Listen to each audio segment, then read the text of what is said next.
পরম প্রেমময় শ্রী ঠাকুর অনুকূল কেন্দ্রের চরণে শত সহস্র কোটি প্রণাম। পরম প্রেমময়ী শ্রী বর্মার চরণে শত সহস্র কোটি প্রণাম। পরম প্রেমময় শ্রী বরদার চরণে শত সহস্র কোটি প্রণাম। পরম পূজা পা দাদার চরণে শত সহস্র কোটি প্রণাম। বর্তমান আচার্য দেবের চরণে শত সহস্র কোটি প্রণাম। ঠাকুর পরিবারের সমস্ত সদস্যের চরণে আমার শত সহস্র কোটি প্রণাম। উপস্থিত ভক্তমণ্ডলীগণ যারা আমার যাজন শুনছেন তাদেরকেও জানাই আমি আমার আনন্দ জয় গুরু। ছোট ছোট বাচ্চাদেরকে জানাই আদর, প্রীতি, ভালোবাসা, শুভেচ্ছা যথাস্থানে যথাযোগ্যভাবে জয় গুরু। পরম প্রেমময় শ্রী ঠাকুর আমাদেরকে সারা দিন সারা সময় সারা মুহূর্ত আমাদের জীবনে কিছু না কিছু জিনিস শিখিয়ে দিয়ে চলেছেন। আর সেই শেখার তাগিদেই আমরা আরো কিছু শেখার জন্য চেষ্টা করে চলেছি। এসব পরম প্রেমময় শ্রী শ্রী ঠাকুরেরই কৃপা। আমি ঠাকুরের অভয়বাণী থেকে একটা রেখা পড়ে আমি শোনাচ্ছি। অভয়বাণীতে ঠাকুর লিখেছেন বাণীতে যে অনেক দিন থেকে অভিনয় করতে করতে তোমরা নিজের আসল স্বরূপ ভুলে গেছো। অভিনেতা স্বরূপকে নিজেদের স্বরূপ বলে মনে করেছো।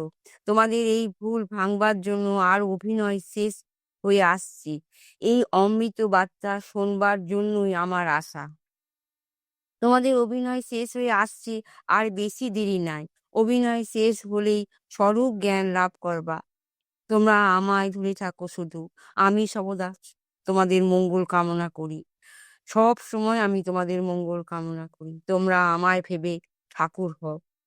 পরম প্রেমময় শ্রী ঠাকুর এই অভয়বাণীর মধ্যে দিয়ে আমাদেরকে বলে দিয়েছে কিভাবে আমাদেরকে যতদিন আমরা বাঁচবো ততদিন আমাদের কি অভিনয় করে যেতেই হবে। কিন্তু আমাদের আসল স্বরূপ আমরা সব ভুলেই গেছি। আমাদের যে আসল কি জিনিস দরকার, আমাদের পরম পিতাকে ধরে আমাদের সারা দিন, সারা সময়, সারা মুহূর্ত যে কিভাবে ঠাকুরময় হয়ে ঠাকুরের নাম ধ্যান করে আমাদের তিল তিল করে সময় যে কেটে যাচ্ছে, সেই অমৃত অমূল্য সময়কে ঠাকুরের চরণে নিয়ে এসে আমাদের ঠাকুরময় হয়ে চড়ার জন্যই পরমপিতা বলে দিয়ে গেছে। কিন্তু কটা মানুষ আজকে কাজে ত্যাগীদেই বলো, আলসের অজুহাতেই বলো, কটা মানুষ এমন আছে যে পরমপিতাকে ডাকতে ঠিকভাবে পারছে? কিছু না কিছু অজুহাত দেখে তারা সেফ সাইড হয়েই যাচ্ছে। এটা কিন্তু ঠিক নয়। এই ঠাকুর বলেছেন যে এসব ভুল নিয়ে তোমরা চলছো। তোমাদের যখন অভিনয় শেষ হয়ে আসছে আর বেশি দেরি নেই। অভিনয় শেষ হলেই স্বরূপ জ্ঞান তুমি লাভ করে ফেলবে। অভয়বাণীতে সুন্দর করে তিনি লিখে দিয়ে গেছেন। আমাদের এসবগুলো নিয়ে চললে চলবে না। আমাদেরকে কি করতে হবে?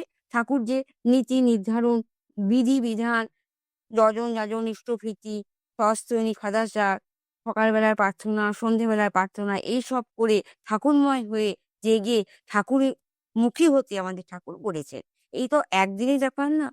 দিনের পর দিন, রাতের পর রাত মানুষ সমস্ত কাজকর্ম সংসারে কাজ করছে, বাইরে কাজ করছে, যে পড়াশোনা করে সে পড়াশোনা করছে। এইভাবেই দিন কাটাচ্ছে। কিন্তু ঠাকুর এই সময় করেও সকালবেলা সন্ধ্যেবেলা টাইম বেঁধে দিয়েছেন যে পরমপিতার কাছে এসে বলে সারাদিনের কথা আমাদেরকে বলে তাকে শোনাতে হবে।